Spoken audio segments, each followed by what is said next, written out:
नमस्कार, आप देख रहे हैं यूपी न्यूज 24/7 और मैं हूं आपके साथ ज्योतिका। आइए रुक करते हैं कुछ बड़ी खबरों की ओर। अमेरिका के राष्ट्रपति डोनाल्ड ट्रंप ने कहा है कि उन्हें उम्मीद है कि भारत अमेरिकी सामान पर लगने वाले टैरिफ को कम करेगा। हालांकि उन्होंने ये भी कहा कि अगर भारत ऐसा नहीं करता तो 2 अप्रैल से उनकी सरकार भी भारत पर उतना ही टैरिफ लगाएगी जितना भारत द्वारा लगाया जाता है। ट्रंप ने भारत पश्चिम एशिया यूरोप आर्थिक कॉरिडोर को लेकर कहा कि इससे विरोधी देशों का मुकाबला करने में मदद मिलेगी।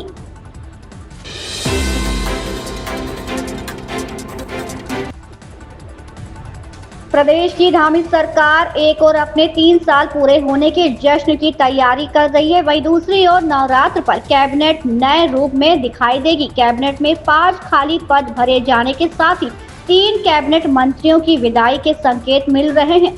नए मंत्रिमंडल का जो ड्राफ्ट तैयार हो रहा है उसमें जातीय और क्षेत्रीय समीकरणों का खास ध्यान रखा गया है।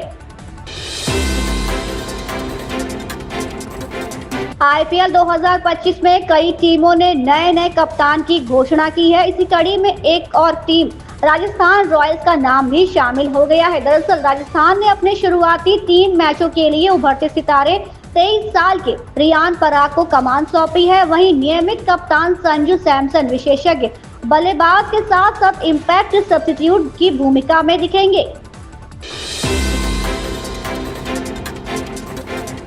कर्नाटक विधानसभा में एक चौंकाने वाला प्रस्ताव सामने आया जिसने देश में मुफ्त सुविधाओं पर भारी बहस को एक नए स्तर पर पहुंचा दिया। जेडीएस विधायक एमटी कृष्णप्पा ने सुझाव दिया है कि अगर राज्य सरकार महिलाओं को हर महीने 2000 रुपए और मुफ्त बस सेवा की सुविधा दे सकती है तो पुरुषों को भी कुछ दिया जाना चाहिए, जैसे हर हफ्ते 2 बोतल मुफ्त शराब।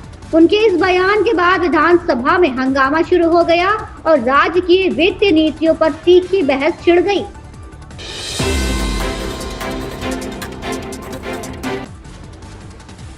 देहरादून उत्तराखंड किसानों पर पंजाब पुलिस की कार्रवाई पर कांग्रेस नेता हरीश रावत ने कहा, ये एक आंदोलन से निकली पार्टी का नैतिक और वैचारिक पतन है।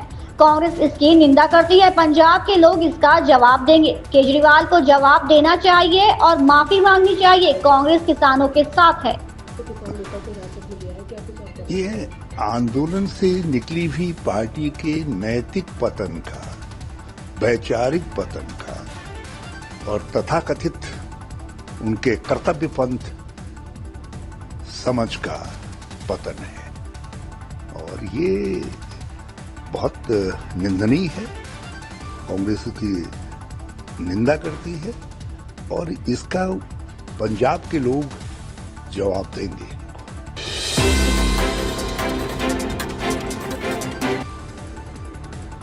दिल्ली के मुख्यमंत्री का फेसबुक पेज अब दिल्ली सरकार के नियंत्रण में आ गया है। स्वयं मुख्यमंत्री रेखा गुप्ता ने इसी पेज पर एक संदेश जारी करते हुए कहा कि पिछली सरकार के द्वारा ये पेज नई सरकार को नहीं सौंपा गया था, जिसके कारण इस पर दिल्ली सरकार से संबंधित सूचना नहीं जारी की जा रही थी। लेकिन अब इस पेज पर दिल्ली की मुख्यमंत्री और सरकार से संबंधित आवश्यक सूचनाएं जारी की जा सकेंगी।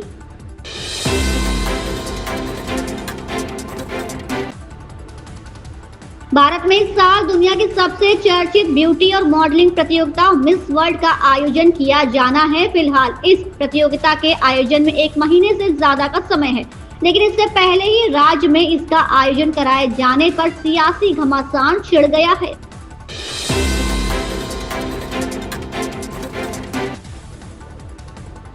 दिल्ली शंभू और खनौरी बॉर्डर से हटाए गए आंदोलनकारी किसानों पर आजाद समाज पार्टी काशीराम के सांसद चंद्रशेखर आजाद ने कहा, किसान चिंतित है। पंजाब पुलिस का व्यवहार ऐसा था कि पंजाब की आप सरकार किसानों के खिलाफ भाजपा से भी एक कदम आगे निकल गई। ये एक शर्मसार घटना थी। मैं पंजाब के सीएम से किसानों के खिलाफ इस तरह की हिंसा को रोकने और किसानों की मांगों को मानने का अनुरोध करता हूं, अन्यथा हम किसानों का समर्थन करने के लिए सड़कों पर उतरेंगे।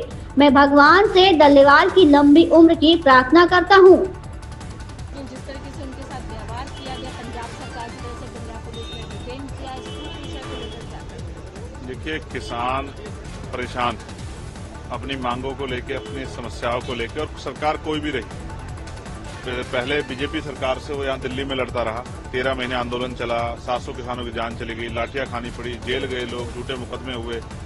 वो मांगे पूरी नहीं। अब भी किसान अपनी मांगों को लेकर धरना कर रहे हैं। और जिस तरह का सलूक पंजाब पुलिस ने किया, मुझे बड़े दुख के साथ कहना पड़ेगा कि बीजेपी से भी एक कदम आगे जो है वहां की सरकार आम आदमी पार्टी की निकल गई। किसानों के साथ इस तरह की हिंसा और उनके आंदोलन को कुचलने के लिए जिस तरह से जो आंदोलनकर्मी किसान हैं उनको उठाया गया, ये शर्मनाक है। मैं वहां के मुख्यमंत्री से मांग करूंगा कि इस तरह के जो कारनामे हैं और इस तरह की जो हिंसा है किसानों की, ये बंद की जाए, किसानों की मांग मानी जाए।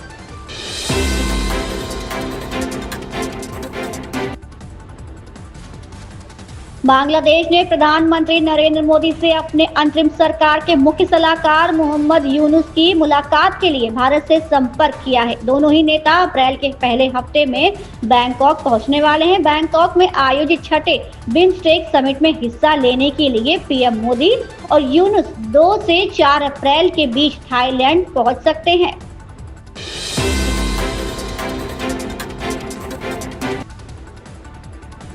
मुख्यमंत्री योगी आदित्यनाथ ने गुरुवार को बहराइच में विदेशी आक्रांताओं का महिमा मंडन करने वालों को देशद्रोही करार दिया। उन्होंने कहा कि आज पूरी दुनिया भारत की सनातन संस्कृति और परंपरा का गुणगान करती है, तब भारत के महापुरुषों के प्रति श्रद्धा और सम्मान का भाव हर नागरिक का दायित्व होना चाहिए। इन स्थितियों में किसी भी आक्रांता का महिमा मंडन नहीं करना चाहिए। आक्रांता के महिमा मंडन का मतलब देशद्रोह की नींव को पुख्ता करना है और स्वतंत्र भारत ऐसे किसी देशद्रोही को स्वीकार नहीं कर सकता है।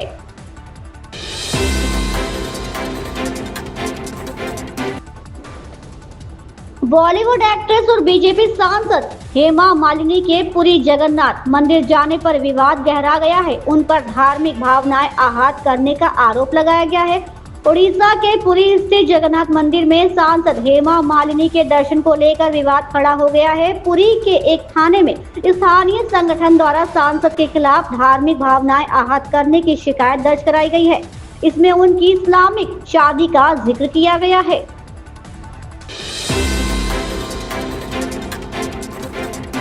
गोंडा के मेडिकल कॉलेज में युवा उद्यमियों को स्वरोजगार के लिए ऋण वितरित करते हुए मुख्यमंत्री योगी आदित्यनाथ ने कहा कि किसी भी राष्ट्र की ताकत को आंकना हो तो उस राष्ट्र के युवाओं की प्रतिभा, उनकी ऊर्जा व अनुशासन से मापा जा सकता है।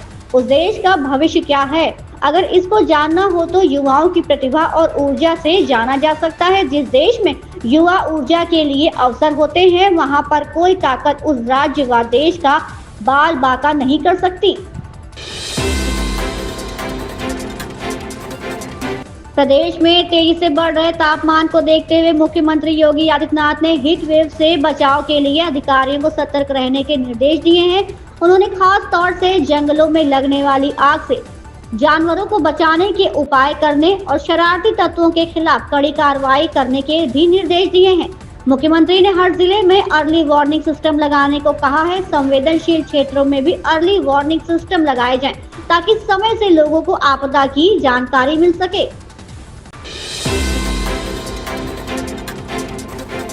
मुख्यमंत्री योगी आदित्यनाथ ने कहा कि जनहित के कामों में लापरवाही बर्दाश्त नहीं की जाएगी और दोषियों पर कड़ी कार्रवाई होगी। अच्छे लोगों की कहीं कोई कमी नहीं है, उन्हें प्रोत्साहन मिलना चाहिए। सीएम बुधवार को लाल बहादुर शास्त्री भवन स्थित सीएम कमांड सेंटर का निरीक्षण करने पहुंचे। इस दौरान उन्होंने विभिन्न विभागों और परियोजनाओं की प्रगति जानी और आवश्यक दिशा निर्देश दिए। बॉलीवुड के कई सितारों ने बॉलीवुड में एंट्री करने से पहले अपने नाम बदले हैं। इन लोगों ने या तो अपनी किस्मत पर भरोसा करके ऐसा किया या फिर इन्होंने इंडस्ट्री में खुद को अलग दिखाने की वजह से ऐसा किया। अक्षय कुमार से लेकर शिल्पा शेट्टी तक कई मशहूर हस्तियों ने इंडस्ट्री में कदम रखने से पहले अपने नए नाम। इन खबरों में बस इतना ही। बने रहिए यूपी न्यूज 24/7 के साथ। अगर आपको ये खबर पसंद आई हो तो हमारे चैनल को लाइक, सब्सक्राइब और शेयर करें और हमें अपनी राय कमेंट में जरूर बताएं।